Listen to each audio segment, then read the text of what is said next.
नमस्कार, बहुत स्वागत है आपका। आप देख रहे हैं किस्मत कनेक्शन और मैं हूं आपके साथ शैलेंद्र पांडे।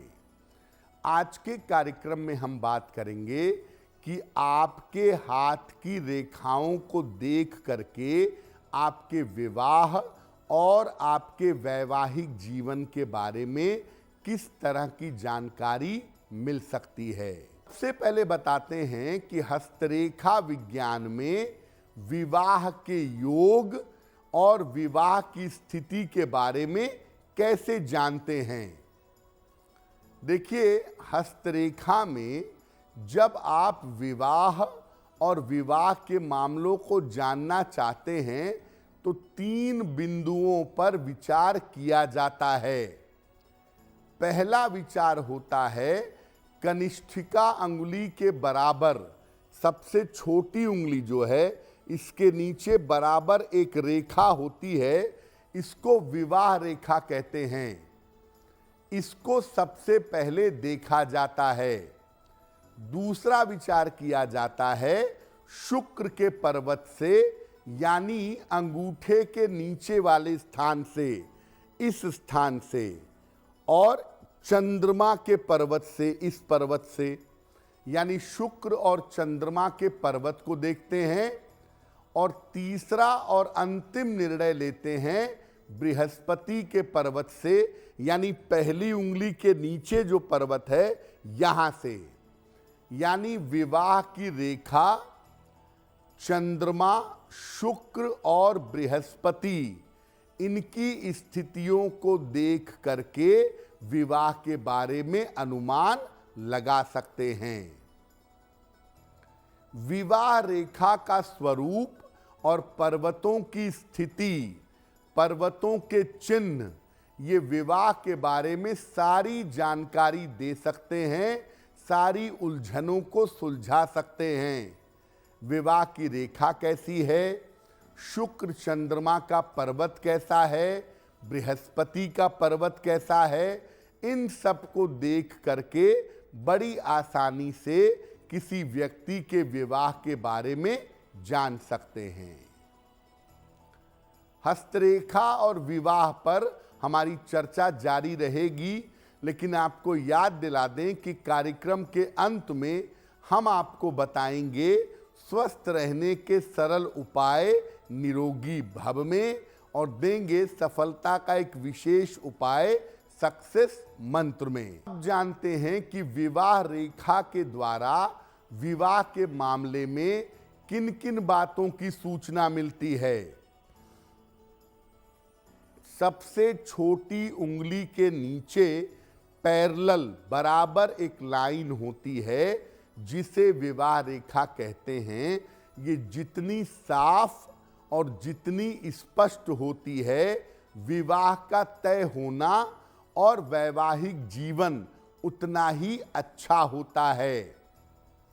विवाह रेखा अगर धुंधली हो, टेढ़ी मेढ़ी हो, तो विवाह तय होने में बाधा आती है और वैवाहिक जीवन में भी दिक्कत आती है। विवाह रेखा अगर आगे जा करके 2 शाखाओं में, 2 ब्रांच में बंट जाए तो ये बताता है कि विवाह में सेपरेशन हो सकता है, विवाह में डिवोर्स हो सकता है।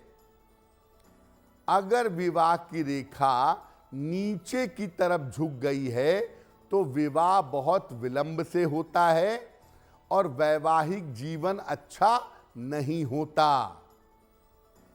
विवाह की रेखा अगर सूर्य पर्वत पर चली गई है या विवाह रेखा पर तिल हो तो व्यक्ति का डाउनफॉल हो जाता है विवाह करने के बाद। आपने सुना होगा कि बहुत सारे लोग विवाह के बाद बड़ी उन्नति करते हैं। कुछ लोग ऐसे भी होते हैं जिनका विवाह के बाद डाउनफॉल हो जाता है अगर विवाह की रेखा सूर्य पर्वत तक चली जाए तो।